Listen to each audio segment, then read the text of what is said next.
Gichin Funakoshi. Universally known as the founder of modern-day karate, Gichin Funakoshi, father of the Shotokan system, was born in Okinawa in 1868. Funakoshi's first martial arts instructor was Yasutsuno Asato, with whom he trained while in primary school.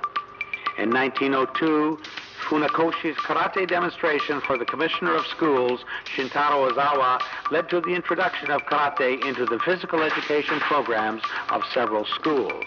He was responsible for the propagation of karate throughout Okinawa and the world. And in 1913, he formed a team of martial artists to travel across Okinawa to demonstrate the art. The team was compiled of many renowned karateka, including Choki Motobu, Kenwa Mabuni, and Chotuko Kayan. The first national sports exhibition in 1922 in Tokyo to publicly display karate jutsu. While in Japan, Funakoshi was introduced to Jigaro Kano, the founder of judo, who asked him to demonstrate karate at the Kodokan. Funakoshi's friendship with Kano grew, and they exchanged many ideas between the two arts. Kano adopted many techniques from karate jutsu for use in the judo system, and Funakoshi utilized Kano's ranking system for recognizing a student's qualifications and abilities. In 1933, Funakoshi changed the concept of kara from its original meaning of China, written in Chinese characters, to empty, and had it redrawn with Japanese characters. Next, he replaced the jutsu with do or wei.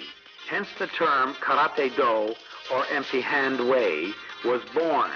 This name change was due in large part to Funakoshi's philosophical convictions associated with martial arts. In Tokyo in 1936, at the age of 68, Funakoshi established the Shotokan, the world's first freestanding karate dojo. Shotokan means Hall of Shoto, and Shoto was actually the name Funakoshi used when signing his poetry. In 1955, Funakoshi was head of the first dojo of the Japan Karate Association until his death in Tokyo 2 years later.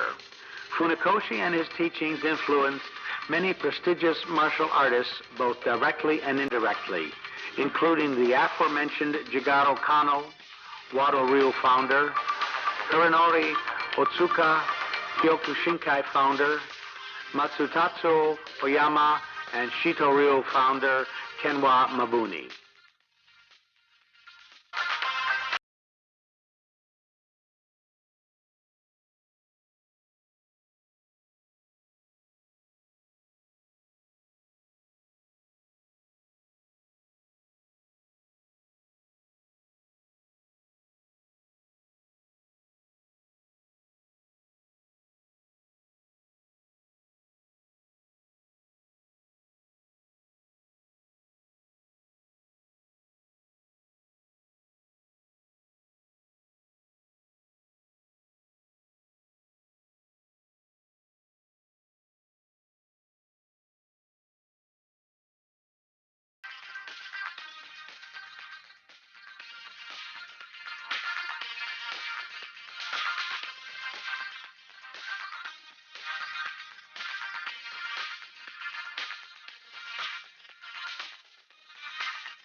This is on Gichin Funakoshi, and this is the karate tape on Gichin Funakoshi, as well as the 1956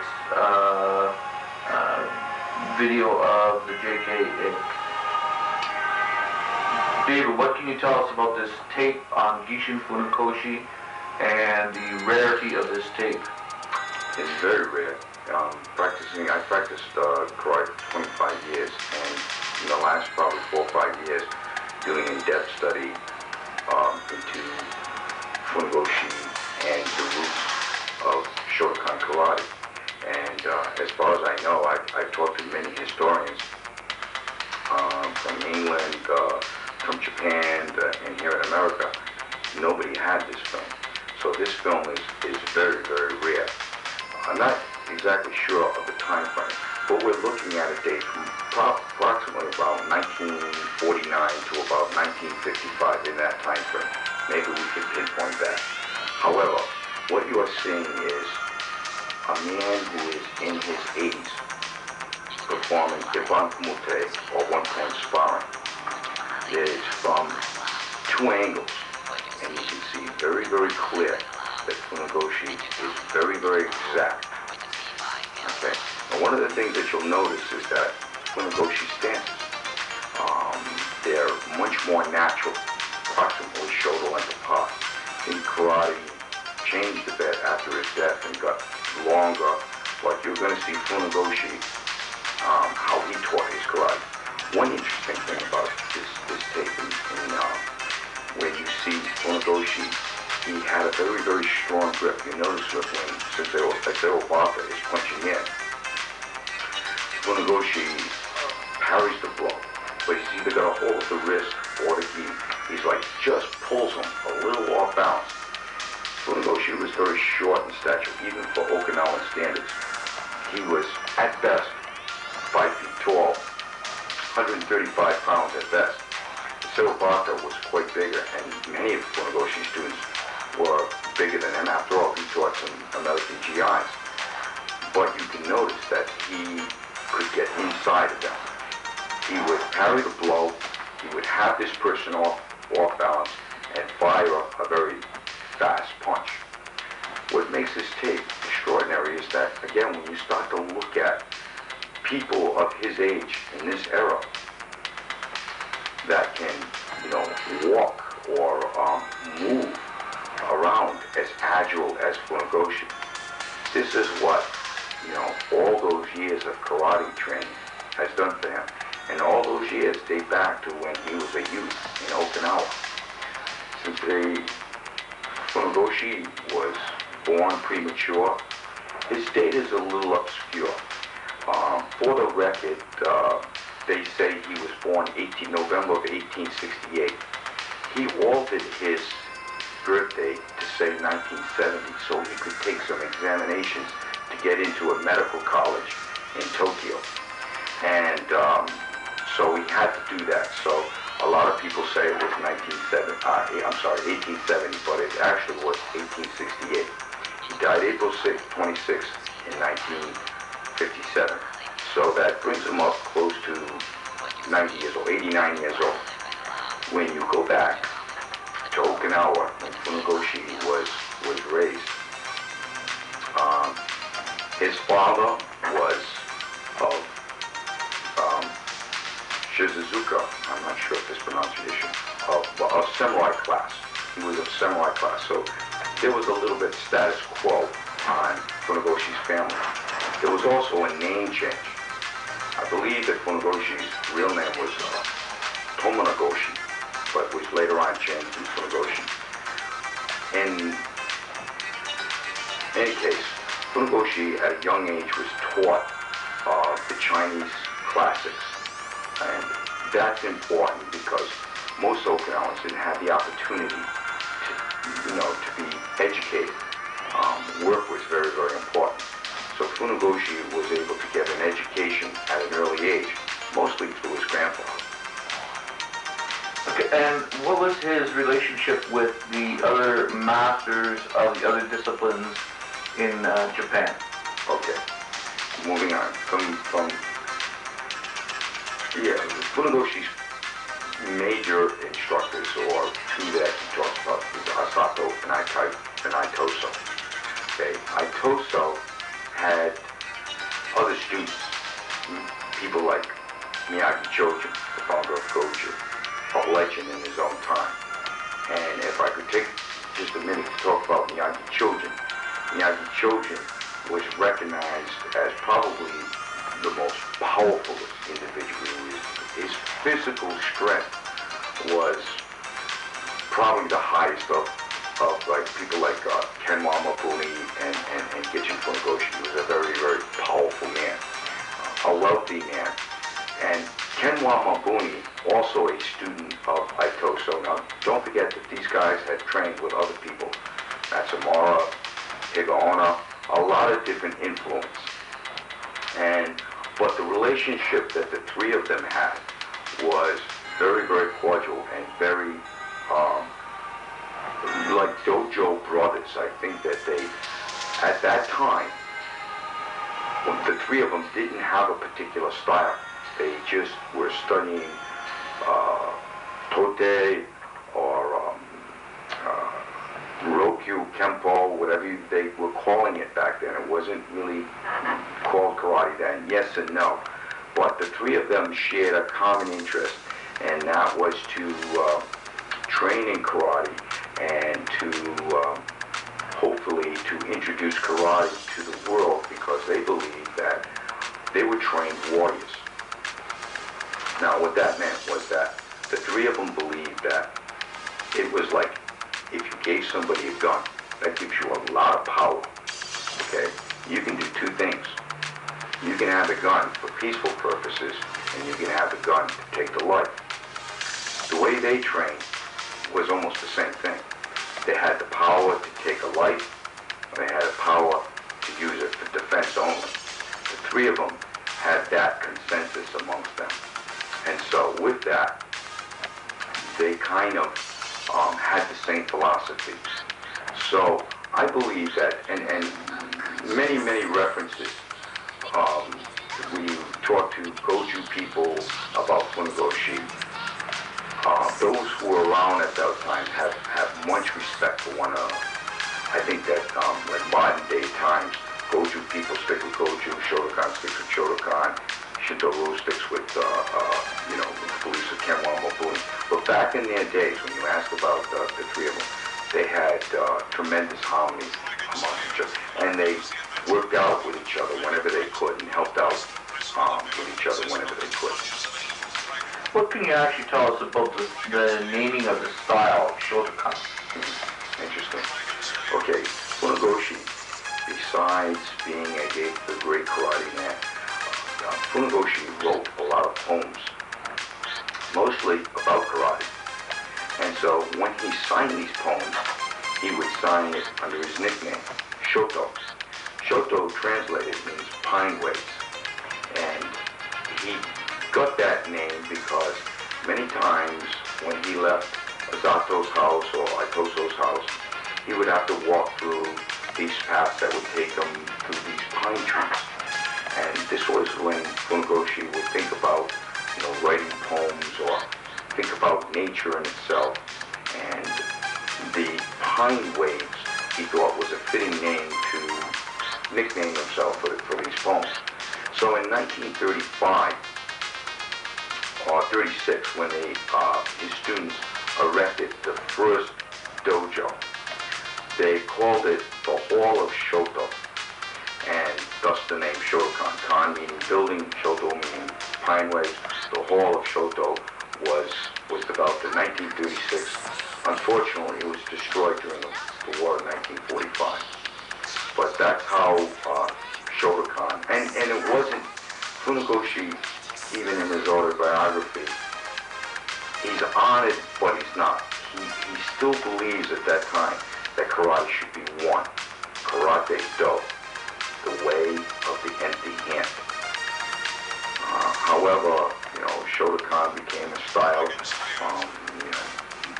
and it almost became Japanese. Obviously, its influence was in Okinawa. Who else do we see on this video? Oh, the video of brother or two, as you can see there are many legends on this tape.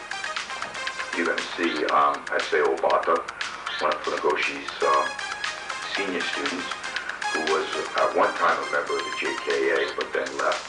You're going to see Sensei Nakayama, who probably helped JKA or made JKA what it is today. There are people like Okazaki, who's here in the United States in Philadelphia, Nishiyama, who's out in California, Ianoida, who's out in England, Kanazawa, also out in England. A lot of these people, Megami, he's out in Louisiana. So there's many people that are in that film that are still alive today. Great. David, can you tell us how Master Funakoshi popularized karate in Japan? Okay.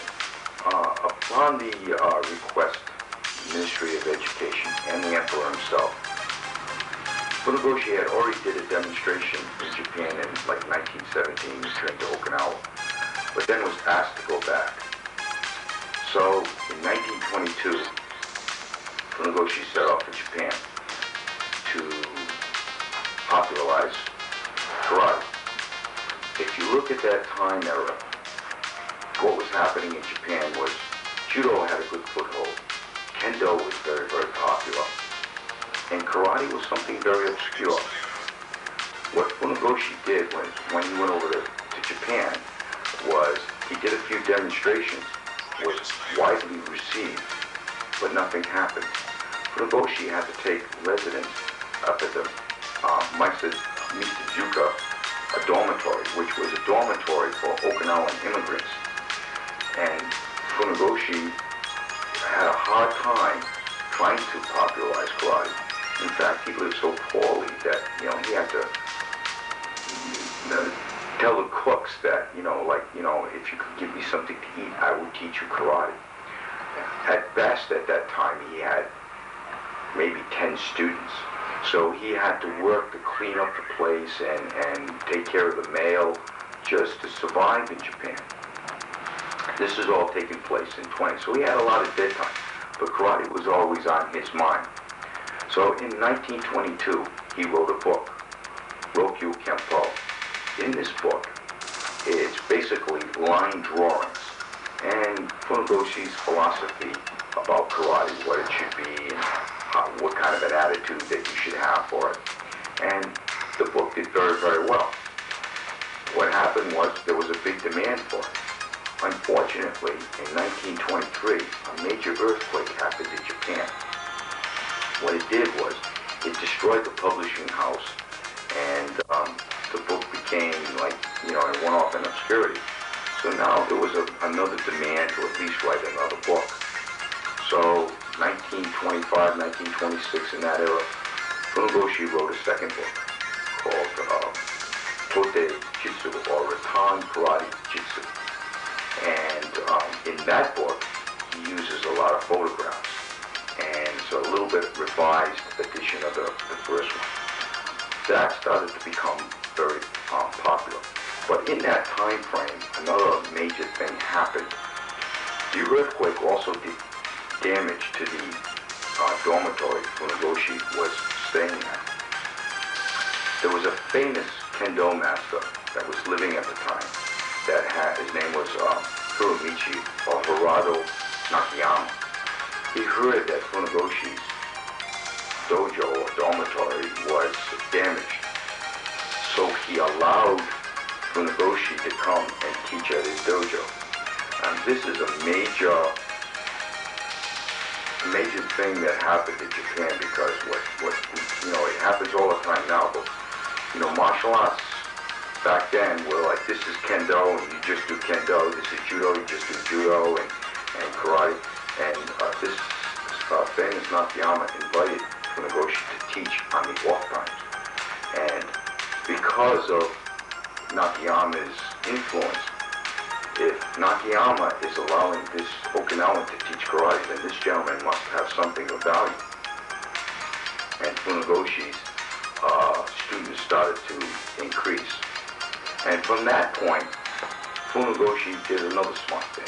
He went and introduced karate to to the universities. A lot of them claim, you know, he taught here first, he taught there first.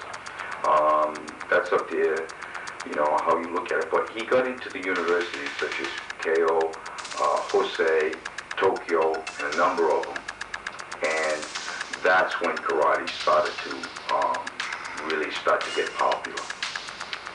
And Funakoshi would travel around to these universities at least once a week to see how practice came from.